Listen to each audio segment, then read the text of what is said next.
Let's see here. Millions of dollars in high-tech arms left in Afghanistan, a pending ban on home builds, also a pending ban on braces, triggers being confiscated, key cards, CRS, a registry that consists of 1 billion files, a proposal for the AFT's budget to be doubled, an Amish dairy farmer being raided by the ATF and guns seized. Sounds like any normal day that ends in a Y to me. Hey guys, how's it going? So a Amish dairy farmer in Lancaster County, Pennsylvania has been recently raided by the ATF and guns have been seized. This seems to be part of Biden's ongoing effort for his crackdown on rogue gun dealers that he's been promising to do during this administration. So it goes through here, and we're going to start off with what's actually happening here. And this is going to concern whether somebody's a gun dealer or not, and what the criteria are, because it's actually a little bit vague. But the point is, they're now going after an Amish dairy farmer, raided, property seized, guns have been confiscated. So I'm going to start off with a quote here, and it says, ATF agents, as part of an ongoing investigation, executed an enforcement operation at the Cattail Foundry and seized evidence on January 12th. And this is according to ATF spokesperson Robert Cucanata. And he had announced that just about last week on Lancaster Online. And this story comes from The Blaze, and also is going to cite Bearing Arms. I'll leave a link down there in the description. Now, there haven't been any arrests made yet, and there's no formal charges being made. However, if you were to look at how this usually goes, normally they seize the evidence first, process it, and it takes a little bit of time before the charges are actually pressed and the arrests are made. So this doesn't mean that they're not closing in on an indictment. And in my personal opinion, it sounds like they are going after Mr. King, the Amish dairy farmer out of Pennsylvania. Now, when King was asked, he said, yeah, he had been selling some guns without a license, but they were from his personal collection and had nothing to do with the foundry. And here is a quote from the Amish dairy farmer himself. He said, I'm not going to deny that I was selling some, Reuben King said in a conversation with Lancaster Online on Tuesday, but this is my business. I'm a dairyman, he said, reportedly while in a barn with 50 cows. And as he gave the interview, he was sweeping the floor with a push broom. So the Amish guy's claiming, look, I'm a farmer by trade, but I do sell guns out of my personal collection. And I'm sure a lot of you from time to time sell guns out of your personal collection just because, hey, look, you have too many guns. You have some bills due. You're not trying to make profit. You just need to move a couple guns around. And maybe you're just saving up for a new one. I know a lot of people that say, well, I'll sell these two $200 guns so I can buy this $400 gun I'd rather have. And I'm not a lawyer. I can't give you guys legal advice. But as far as I know, according to guidance by the federal government, that's perfectly legal. You can, from time to time, sell guns to further your collection, or if you're getting out of guns or getting out of collecting at all.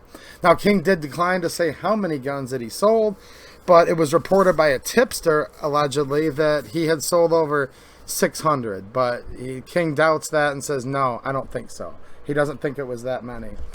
He goes on to say he didn't advertise the sale of his guns online and was not aware of how the ATF found out about his selling activity.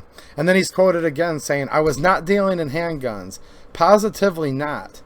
Now here's the interesting part. King claims that the government hasn't been able to tell him how many guns a person can sell or over what time frame before a federal license is required. And this is what I'm getting at here.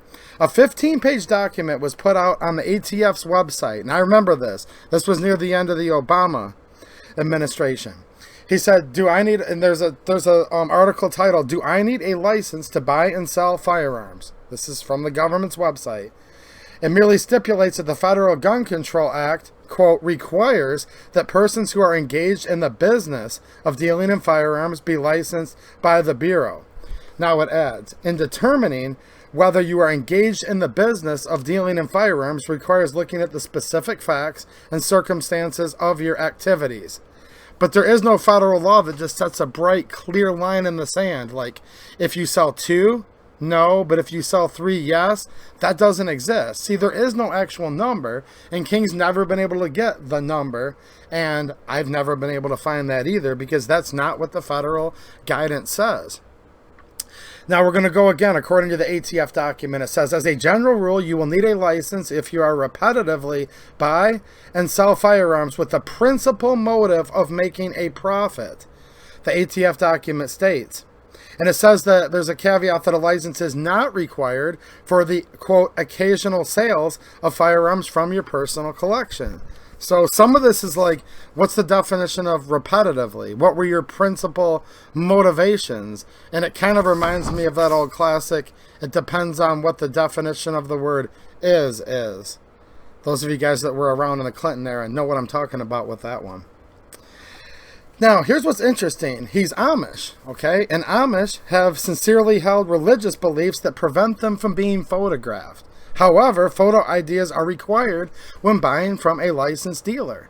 Now, that basically forces, by the way the laws work with identifications, now we have the First Amendment that does protect sincerely held religious beliefs, obviously, but often laws conflict with the whole Bill of Rights and our natural rights that are supposed to be protected by our founding documents.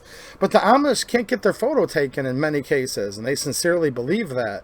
Can't buy from a gun shop without a photo ID, so they're basically forced to sell face-to-face.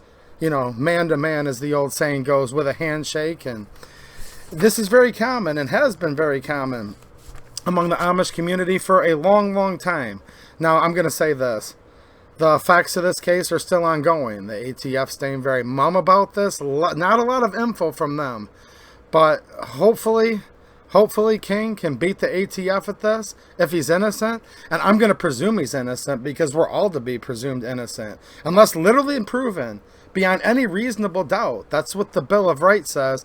And it's the burden of the state to come in with the evidence. And they must convince a jury of your peers to agree that you are indeed guilty on such charges and crimes. So I'm going to go with it. He's innocent, and the ATF are picking on a dairy farmer, an Amish man. But we'll see, and I'll let you guys know if there's any updates. But yeah, they're now literally raiding an Amish dairy farmer for allegedly needing an FFL when he claims that he's a dairyman by trade. That's his principal, money. That's where he makes his living, and he collects guns and occasionally sells. So let me know what you guys think about this down in the comments. Every day, there's just always something else lately, and it's very frustrating. If you guys are frustrated at all this, trust me, I am too. All right, guys, thanks for watching, and have a good one.